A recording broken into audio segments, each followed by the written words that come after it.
Sveiki, mano brangieji.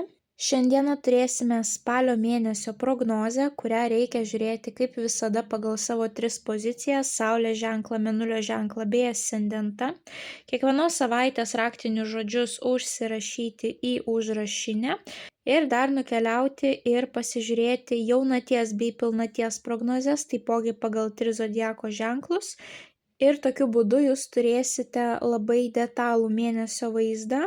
Suprasite savo kiekvienos savaitės, kiekvieno mėnesio pamokas, kurias svarbu praeiti teisingai. Ir manau, kad kiekvieną mėnesį su tais užrašais jums pavyks pragyventi sąmoningiau, priimti teisingus sprendimus ir tikslingai judėti savo tikslų link. Na, o dabar šiek tiek laiku nukeliaukime į lapkričio mėnesį. Pas mus nuo lapkričio 9 iki lapkričio 29 bus retrogradinis Merkurijus. Merkurijus keliauja atgal, tai nėra geras laikas naujoms pradžioms arba pirkiniams. Kaip žinome, Merkurijus veikia ilgiau, jo pašalinis poveikis jaučiasi ilgesnį laiką, tad jau nuo spalio 26 dienos iki gruodžio 13 dienos visą tą laikotarpį jūs tikėtina, kad jausite retrogradinį Merkurijų. Tai dabar kalbant apie kalėdinės dovanas, kas mėgsta jas pirkti anksčiau laiko, tai jums teks pirkti arba spalio mėnesį, arba laukti gruodžio 14-15, nuo tų dienų jau jūs galite pirkti dovanas. Jeigu pirksite per retrogradinį Merkurijų, tai tada galima pirkti tik tokius daiktus, kurie turi didžiulės nuolaidas. Jeigu pasitaikys jums juodasis penktadienis, kažkokios tai ypatingai didelės akcijos, tuomet galite pirkti, kad net jeigu ir pasigailėsite dėl pirkinių, tai bent jau, sakykime, finansiškai per daug nebūsite nuskriausti. Bet šiaip viską, ką perkam per retrogradinį Merkurijų, dažniausiai mūsų artimiesiems nepatinka ir pinigai būna išleisti kaip į balą. Tai jeigu norite išmokti pirkti dovanas per retrogradinį Merkurijų, kad jūsų pinigai nenueitų per niek, tai rekomenduoju įsigyti elektroninėje parduotuvėje būtent retrogradinio Merkurijaus įrašytą paskaitų ciklą, tiesiog 3 valandų informacija, kurią galite suklausyti kaip podcastą ir ten išgirsite visas paslaptis, į ką reikia atkreipti dėmesį, kokios dovanos būtų protingiausios, nes ne visada pasiseka, sakykime, išvengti to retrogradinio Merkurijaus. Kelionėms, naujoms sutartims, būsto pirkimui, automobilio pirkimui, viskam, kas labai brangu, nerekomenduoju pirkti. Nebent jums trūksta galvos skausmo gyvenime, tai galite priimti tokį iššūkį, bet po to kiek metų gali tęstis jūsų problemos, tai geriau, sakykime, atidėti rimtus pirkinius. Jeigu turėsite operacijas, keliones, taipogi rekomenduoju įsigyti paskaitų ciklą. Tai 10 metų patirtis, analizė, kiekvieną retrogradinį Merkurijų yra sudėta būtent į tą 3 valandų ciklą. Perklausę informaciją, jūs pilnai visam laikui suprasite, kaip jisai veikia, perprasite būtent jo poveikį ir kaip jo išvengti ir tokiu būdu galėsite padėti ne tik savo, bet ir savo artimiesiems, kurie net ir nežinodami apie retrogradinį Merkurijų vis tiek jį jaus. Tai siūlau nesnausti spalio mėnesį ir jeigu turite kažkokių tai svarbių užduočių, nepalikite jų paskutiniai spalio savaitei. Na ir kaip visada, mano dėkingumas keliauja jums. Esu labai dėkinga už jūsų įsitraukimą. Be jūsų aktyvumo šis kanalas tikrai taip ilgai negyvuotų. Tai didelis ačiū jums už tokį palaikymą. Na, o naujus kanalo stebėtojus kviečiu prisijungti prie šios labai šiltos, motyvuotos ir sąmoningos bendruomenės, paspaudus prenumeruoti mygtuką. Na, o kas su manimi norėtų pabendrauti dar daugiau, tai kviečiu apsilankyti elektroninėje parduotuvėje paulinaoti.com ir ten tikiu, kad kiekvienas rasite jums pačią tinkamiausią paslaugą, kuri įneš į jūsų gyvenimą dar daugiau aiškumo. Na, o dabar keliaukime į jūsų tarologinę prognozę. Avinai – pagrindinis įvykis avinams spalio 1 savaitę.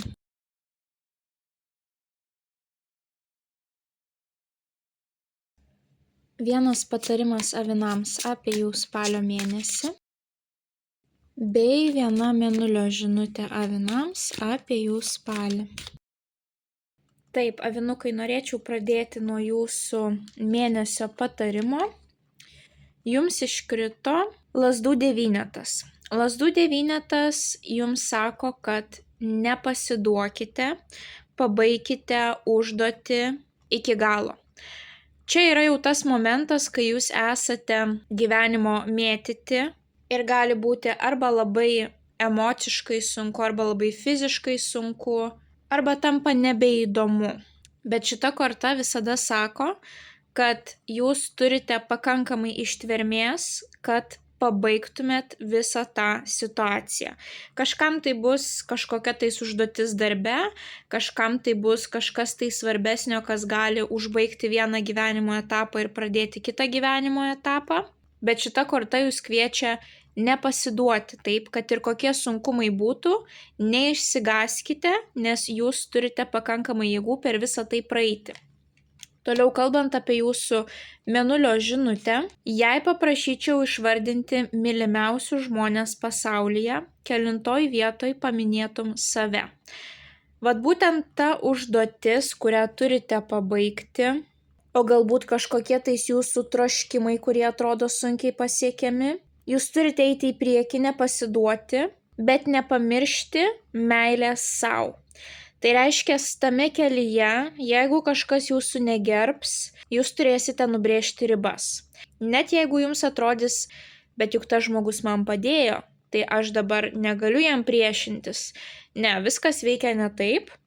Jūs esate dėkingi už pagalbą, už paramą, bet tai nereiškia, kad jūs turite žemintis prieš tą žmogų, taip. Visada reikės brėžti ribas. Jeigu matysite spalio mėnesį, kad kažkas jūsų negerbia, reikės parodyti, kad jūsų tai netenkina.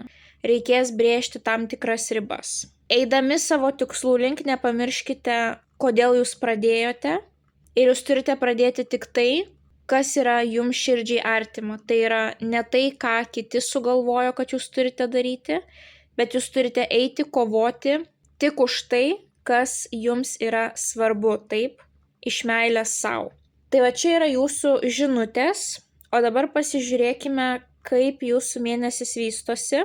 Būtent spalis jums nebus vienas įprasčiausių paprasčiausių. Jūs turėsite iššūkių, išbandymų, tam tikrų gyvenimo testų. Bet tai yra vien tik tam, kad jūs pagaliau pereitumėt į kitą etapą arba pasiektumėt savo išsvajoto rezultatą. Tai galiausiai viską, ką patirsite mėnesio pradžioje, viskas galiausiai išsispręs ir jūs būsite labai laimingi tuo, kaip tai išsisprendė. Tai pradėkime nuo jūsų pirmosios savaitės. Jums iškrito didysis arkanas kvailys, nulinė korta. Kažkas prasideda nuo nulio. Šita korta labai dažnai reprezentuoja žaismingus žmonės, kurie netikėtai ekspromtu kažką tais pradeda. Ir dažniausiai aplinkiniai gali pasakyti tau visai kuku, ką tu čia sugalvojai, bet vat ateina momentas, kai norisi kažko naujo. Tai pirmąją savaitę arba turėsite kažką tais netikėto, nesuplanuoto ekspromto, arba tai bus visiškai naujas švarus etapas. Jūs norite švarios pradžios. Galbūt tai yra išsikraustymas, galbūt tai yra kelionė, galbūt tai yra išėjimas iš darbo ar kaip tik atėjimas į naują darbą. Visos situacijos, kaip jūs suprantate, vat būtent pradžia nuo nulio. Kažkas iš naujo, naujas etapas. Šalia iškrenta 2 finansinės kortos, bet jos rodo tam tikras finansinio stabilumo, saugumo problemas.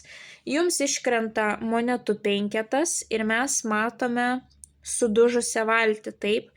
Čia atrodo valtis tik pradėjo plaukti, čia jinai sudužusi. Vat monetų 5 gali rodyti, kad prasta finansinė situacija, galbūt jūs turėjote paaukoti daug savų resursų, kad ta nauja pradžia jūsų gyvenime atsirastų. Pavyzdžiui, mokamos studijos, jūs turėjote visas savo santaupas atiduoti, nes šalia dar iškrenta monetų 4 ir va čia yra santaupų korta, o čia yra va tokio va finansinių iššūkių korta, kai pinigų trūksta. Tai mes matome žmogų labai įsikabinusi į savo pinigus, į tą finansinį pagrindą. Mes matome tam tikrą naują pradžią, kažkokias tai keliones, kažką tais ekspromtų ir būtent tą subyrėjusią valtį. Kas čia gali būti? Jūs galite paaukoti savo santaupas dėl tos naujos pradžios, nes jūs būsite labai užtikrinti, kad tai yra tai, ko jūs norite savo gyvenime šiuo momentu. Kita situacija gali būti, kad jums trūksta finansinių resursų ir jums labai norisi susitaupyti daugiau ir susikurti būtent tą finansinį fundamentą, dėl to jūs ryžtatės šitai naujai pradžiai. Taip, tai pas kiekvieną iš jūsų bus skirtingai, kadangi jūs esate skirtingose gyvenimo etapuose, bet tai yra kažkas susijęs su nauja pradžia, kelionėmis ir būtent finansiniais klausimais. Ar aš turiu pakankamai, kaip aš galiu daugiau uždirbti, kaip aš galiu daugiau atsidėti, sutaupyti. Finansinės problemos gali motyvuoti turėti tą naują pradžią, nes jau nebėra kito varianto, tik tai judėti į priekį ir žiūrėti, kas ten jūsų laukia. Arba tai gali būti, kad jūs imatės naujos pradžios, bet jūs labai bijote netekti to stabilumo. Nes būtent čia žmogus yra įsikabinęs į savo komfortą. Tai rodo, kad žmogus bijo rizikuoti, žmogus nelinkęs rizikuoti. O monetų penketas rodo vėlgi komforto netekimą, taip, tai reiškia, žmogus labai prisirišęs prie savo komforto ir jam labai baisu yra netekti to komforto, bet kokiu atveju jums iškrito ta kvailio korta nulinė, kuri rodo, kad bet kokiu atveju laivas jau pradėjo plaukti nauja kryptimi. Tai ar jūs labai bijosite išeiti iš komforto zonos, ar nebijosite, viskas, laivas jau plaukia ir jūs turite kuo greičiau adaptuotis prie naujos situacijos, prie naujų įvykių, kurie jūsų laukia. Taip. Monetų penketas gali rodyti ir prastą sveikatą, pavyzdžiui, kai nusilpsta jūsų imuninė sistema. Ir gali būti, kad ta jūsų nauja pradžia susijusi su jūsų sveikata, kad pavyzdžiui jums reikia savo santaupas investuoti į kažkokią tai kelionę, reabilitaciją, kad galėtumėt pagaliau viską pradėti nuo pradžių, su gera stipria sveikata ir būtent jums reikia pasveikti, taip. Tai raktiniai žodžiai naujos pradžios, kažkas netikėto, kažkas nuo nulio, kažkas iš naujo ekspromtų, santaupos, finansinis stabilumas ir monetų penketas rodantis, kad arba jūs šiuo metu nieko neturite, dėl to norite susikurti finansinį stabilumą, arba jūs dėl naujos pradžios daug esate pasiruošę investuoti savo finansinių resursų, kad tik turėti kažkokį tai pasistumėjimą į priekį. Antrai savaitei jums iškrenta monetų karalius. Šalia jūsų gali būti žemės stichijos vyrukas, mergelė ožiaragis jautis, kuris jums kažkaip tais gali padėti. Matome, šitas vyrukas yra su moneta rankoje. Jisai gali būti žmogus padėsiantis jums finansiškai. Tai gali būti žmogus atsakingas už jūsų finansinę padėtį, kažkam tai vyras, kažkam tais darbdavys, kažkam tais tėtis, o kažkam tais gali būti ir senelis. Arba jo profesija bus susijusi būtent su pinigais. Bankininkas, auditorius, verslininkas, apskaitininkas, buhalteris. Tai jisai bus aktualus jūsų antrai savaitei ir pozityvi korta, kuri jums iškrenta, tai yra taurių šešetas. Taurių šešetas yra dviejų žmonių energetiniai mainai, tai jeigu pirmąją savaitę jūs galėjote jaustis, pavyzdžiui, be saugumo, be finansinio stabilumo, vieniši labai, be palaikymo, tai antrąją savaitę mes matome, kad berniukas įteikia puokštę gėlių mergaitai. Tai reiškia, jau šalia jūsų atsiranda žmogus, kuris jums gali suteikti pagalbos. Tai pavyzdžiui, galbūt jūs nemokate tvarkyti su savo finansais. Jūs pasikreipiat į asmeninių finansų konsultantą ir matote, kad vis dėlto yra išeitis ir jisai jums suteikia kokybišką pagalbą, kokybiškus patarimus pasako. Arba tai jūsų šeimos narys, kuris jūs paremia finansiškai ar galbūt emociškai. Taipogi taurių šešetas gali rodyti praeitį, žmonės iš praeities, nostalgiją tam tikrą apie situacijas, kurios vyko praeityje. Tai galbūt šitas monetų karalius yra iš jūsų praeities žmogus. O galbūt situacija pasikartoja kažkokia, kuri buvo praeityje, arba jūs nusprendžiate, kad jums reikia pasimokyti iš praeities ir šį kartą nekartoti tų pačių klaidų. Tuomet jums jau iškrenta karinga korta, tai yra lazdų septynetas. Vėlgi lazdų septynetas labai primena jūsų mėnesio patarimų iškritusią kortą, tą lazdų devynetą.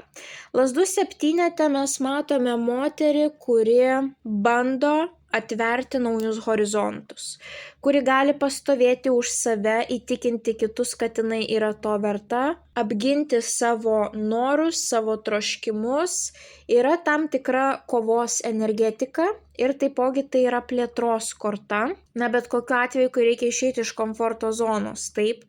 Tai gali būti, kad pavyzdžiui lazdų septynetas jums gali rodyti, kad reikės nubrėžti tam tikras ribas. Pavyzdžiui, jūs gavote pinigų iš to monetų karaliaus ir jisai iškart pradeda jūs kontroliuoti. Kur jūs tos pinigus panaudosite, tu netaip gyveni, tau reikia daryti tą ir aną. Ir čia jūs turite pastatyti meilę savo aukščiau meilės kitiems, nesvarbu ar tai būtų jūsų antroji pusė ar šeimos narys, ar kažkoks kitas gerbtinas žmogus, bet jūs turite nubrėžti ribą, kad taip, tu man padėjai finansiškai, aš tau dėkinga už tai, bet jeigu aš turėsiu tau atsiskaitinėti, tai tuomet geriau aš tau gražinu iš karto pinigus, taip. Arba gali būti, kad jūs pinigus gausite ir jūs pajausite tą saugumą, bet kad tos pinigus gauti, jums reikės šiek tiek paplušėti. Tai reiškia, pavyzdžiui, įrodyti žmogui, kad jūs esate verta, kad jisai jūs priimtų į darbą, taip. Nes šitas vyrukas gali būti jūsų darbdavys ir nuo jo sprendimo priklauso, jūs gausite tą monetą ar negausite. Ir čia yra tokia kaip konkurencijos korta, kad aš esu pats pačiausias ir mane reikia priimti į darbą. Arba mano verslo idėja yra pati nuostabiausia ir svarbu, kad jūs investuotumėt pinigus į mano idėją, į mano verslą, o ne į kažkieno kito, taip. Galbūt reikės, kad jūs tam karaliui įrodytumėt, kad jūs esate to verti, apgintumėt savo idėją. Tai gali būti netgi asmeninių santykių gynyba, nes mes turime taurių šešetą, kuris rodo būtent tuos asmeninius šiltus santykius, taip. Bet tie santykiai nebus tokie lengvi. Galbūt atsiras būtent tas monetų karalius, pavyzdžiui, kuris yra jūsų tėtis ir jisai sako, kad tau šitas vyrukas nėra tinkamas ir jūs turite apginti savo pasirinkimą. Kodėl jums atrodo, kad tas vyrukas yra vis dėlto jums tinkamas. Lazdų septynetas gali rodyti ir kelionę. Vėlgi ribų plėtimą, pasaulėžiūros plėtimą arba santykių perėjimą į kitą lygį. Tai kuom skiriasi pirmoji savaitė nuo antros? Antrąją savaitę jau pas jūs atsiranda tam tikra parama ir mes matome tvirtą finansinį tokį karalių. Nebelieka pas jūs finansiškai probleminių kortų, bet jūs turite nepasiduoti. Bus kažkoksai tai momentas, kur jūs turėsite arba nubrėžti ribas, arba ir toliau plėstis, kad ir kas ką besakytų, jūs einate, rodote save, ieškote svarbių kontaktų, kuriems gali padėti, yra tam tikras kovos momentas. Trečioji savaitė pas jūs vėlgi prasideda su to pačiu lazdų septynetu, tiek čia lazdų septynetas, tiek čia lazdų septynetas, vėlgi ta pati energetika, jūs ir toliau raunate į priekį savo tikslų link, taip, ar plėtra, ar kažkam kažką įrodinėti. Ir ties šitų jūsų įrodymų ar ginčių ar plėtra baigėsi kažkas tai jūsų gyvenime, nes jums šalia iškrenta kardų 10. Kardų 10 yra pabaiga, taip. Jeigu mes čia turėjome kažką nuo nulio, kažką švaraus, čia jau mes turime 10, čia jau mes turime pabaigą. Būtent kaip jums ir sakė lazdų devynetas, pabaikite iki galo. Ir ta pabaiga pas jūs atkeliauja trečiąją savaitę. Tai kas čia gali būti? Galbūt dėl vienos pradžios jūsų gyvenime kažkas kito pasibaigia. Pavyzdžiui, jūs kraustotės į užsienį ir tam tikri santykiai nutrūksta. Tai gali būti ir suprastėjusi sveikata, operacija, tai saugokitės, mylėkite save, vėlgi prisiminkite tą mėnulio žinutę, kelintoje vietoje paminėtumėt save, kad jūs mylite save. Ir čia taip eikite, nepasiduokite, bet nepamirškite, kad jūs esate žmogus, kad jums reikia atsigauti, kad jums reikia save palepinti, kad jums reikia atsipalaiduoti. Bet greičiausiai čia pas jūs kažkas tai baigsis. Ir galbūt jūs galutinai su kažkuo tais nutrauksite santyki, nes jūs nubrėšite dar kartą ribą ir pasakysite, kad na jau viskas, peržengtos visos ribos, ar kažkoksai tai konfliktas.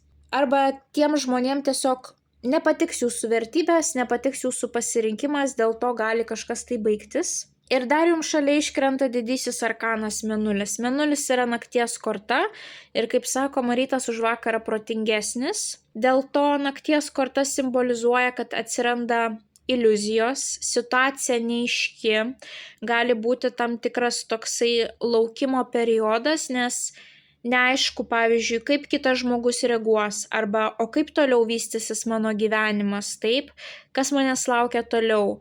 Ta atėjusi pabaiga gali jums iškelti į paviršių baimės. Vėlgi panaši situacija, tiek čia buvo baimė išeiti iš komforto zonos, tiek čia gali būti baimė, nes kažkas pasibaigė, reiškia, bus kažkas naujo, o jeigu man nepatiks tas kažkas naujo. Bet kokiu atveju Mėnulio korta sako, atkreipkite dėmesį į savo intuiciją, ką jums intuicija sako, ir taipogi tai yra darbo su savo vidinėmis problemomis korta. Tai reiškia, 3 savaitę reikia ne tik išoriai už kažką kovoti ir eiti savo tikslo link, bet ir susitvarkyti su tuo, kas vyksta jūsų širdyje, jūsų galvoje. Kas vyksta jūsų vidinėme pasaulyje, jeigu ateina tos baimės, ar tos baimės yra tikrai realios, ar tai kažkas kitas jums įpiršo tas baimės ir jos yra visiškai neracionalios, neaktualios ir reikia jas vyti lauk iš savo galvos, taip. Tai vat 3 savaitė bus jums tokia gana transformacinė, kažkas gali baigtis, gali netgi griūti jūsų iliuzijos. Bet būtent ta kardų 10 gali rodyti pabaigą Mėnulio kortos, iliuzijų pabaigą, taip. Jums gali ateiti suvokimas, kad galbūt kovojote ne už tuos dalykus. Jums gali ateiti tam tikras nušvitimas, subirėti jūsų tas iliuzijų pasaulis. Arba turėsite tam tikrą svarbę pabaigą 3 savaitę ir tai įneš į jūsų gyvenimą vėl dar daugiau nežinomybės ir baimių. Bet 4 savaitę viskas įsisprendžia. Ir viską, ką jūs turėjote praeiti tiek 1, tiek 2, tiek 3 savaitę, jūs subrandins, jūs turėsite daugiau išminties, jūs suprasite paskutinėje savaitę, kodėl jums šitos situacijos buvo duotos ir kad vis dėlto buvo verta per visą šitą praeiti, taip. Nes paskutinėje savaitę jums vėlgi iškrenta taurių 6. Tiek čia mes turime taurių 6. Pasižiūrėkite. 2 žmonės, palaikymas, emocinis ryšys arba kažkokia tais situacija iš praeities. Žmogus iš jūsų praeities, lokacija iš jūsų praeities, kažkokia tai nostalgija, kažkas, kas jūs sugrąžina į jaunystę, į vaikystę, sukuria jums tam tikrą komfortą, na tai yra labai maloni korta. Tai gali būti net ir kažkokios tai dovanos, finansiniai mainai, kažkas tai malonaus. Šalia jums iškrenta dar viena taurių korta, taurių 9.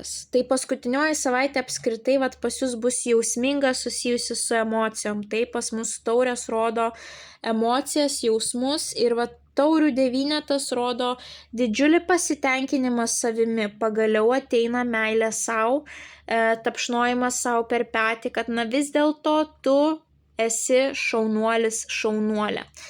Išaugusio statuso korta, šventimo korta, abi kortos gali rodyti šventimą, tą taurės kelimą su jums artimais, mylimais, svarbiais žmonėmis. Kažkas tai sėkmingai pasibaigė, jūs gavote sėkmingą rezultatą.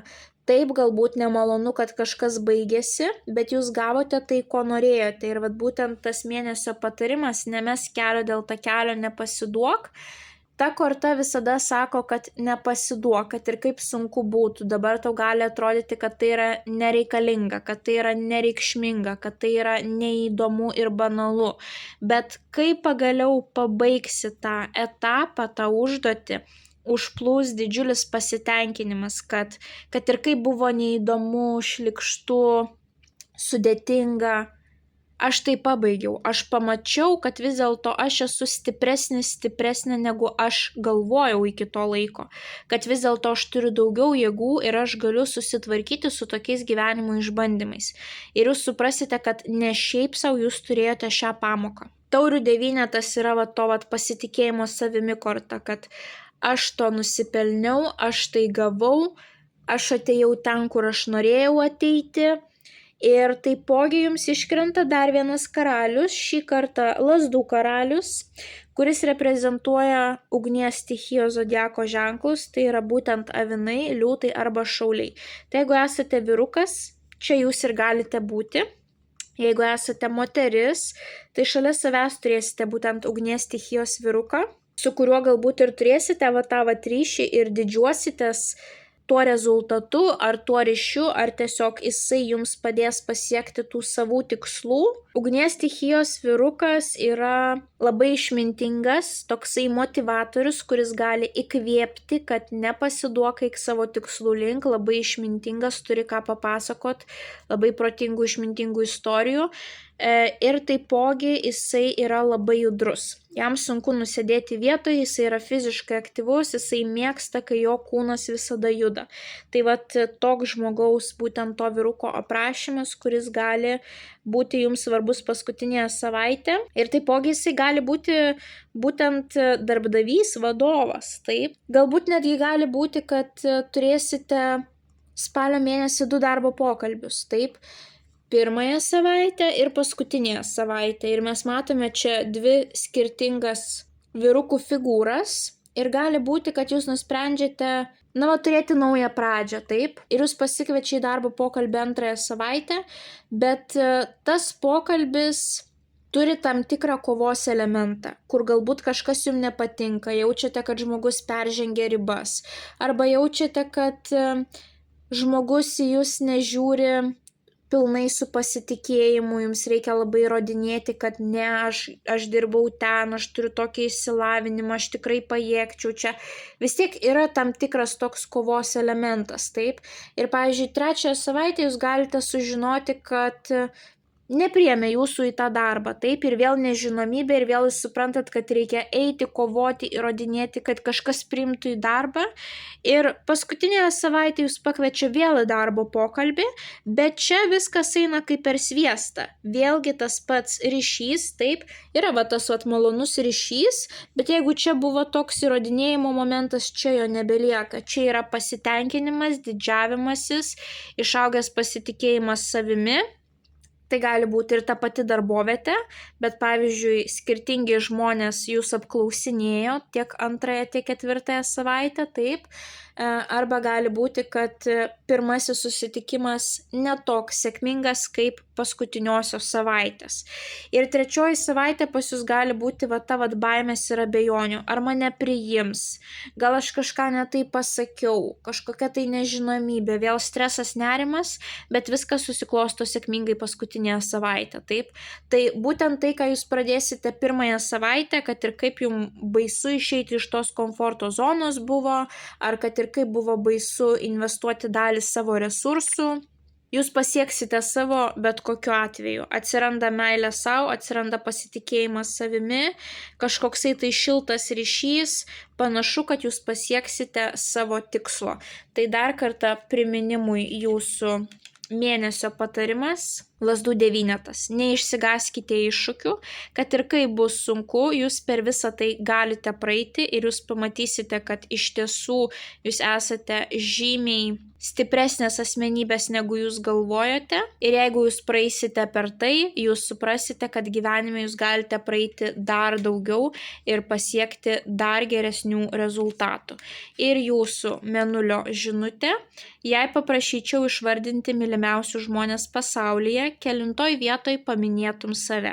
Nepamirškite meilės savo visą mėnesį. Į kiekvieną situaciją, kiekvieną iššūkį mąstykite per meilės savo perspektyvą.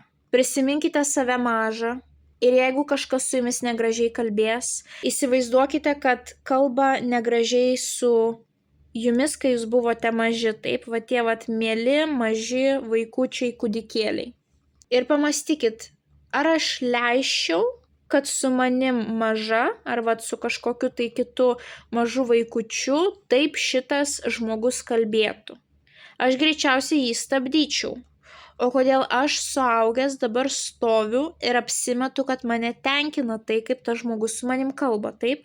Tai vat prisiminkite save mažą, prisiminkite, kad jūsų viduje vis tiek yra tas mažas vaikutis ir išreiškite meilę savo. Kiekvienas veiksmas, kurį jūs darysite spalio mėnesį, mąstykite, ar šituo veiksmu aš parodau meilę savo, ar aš kaip tik save žeminu, taip? Aišku, nekalbu apie išaugusi ego, kuris trukdo santykiam, tai nenueinam į kraštutinumus, taip, bet aš kalbu apie sveiką pasitikėjimą savimi, kai mes nubrėžiame ribas, jeigu jūsų kažkokio tai kito žmogaus veiksmai, elgesys, sakiniai netenkina, mandagiai išreiškite tai, kad man toks bendravimas yra nepriimtinas.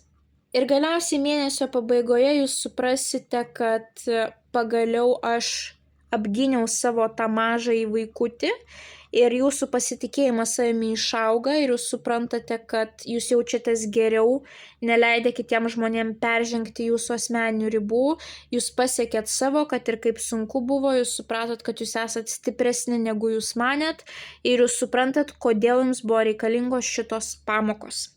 Tai avinukai, linkiu jums didžiausios sėkmės spalio mėnesį. Nepamirškite paspausti patinka mygtuko, komentare parašyti bent jau širdelę, pasidalinti prognozę su artimaisiais, kuriems ji galėtų būti aktuali. Na ir jeigu dar neužsiprenumeravote, tai skatinu užsiprenumeruoti kanalą, kad nepraleistumėte jums aktualių prognozių, bei taptumėte šios labai šiltos ir motyvuotos bendruomenės dalimi. Ir taipogi kviečiu apsilankyti elektroninėje parduotuvėje paulinaoti.com ir išsirinkti jums pačią tinkamiausią paslaugą, kuri įneštų jūsų gyvenimą dar daugiau aiškumo. Nu, o mes pasimatysime jūsų kitose prognozėse. Ate, ate.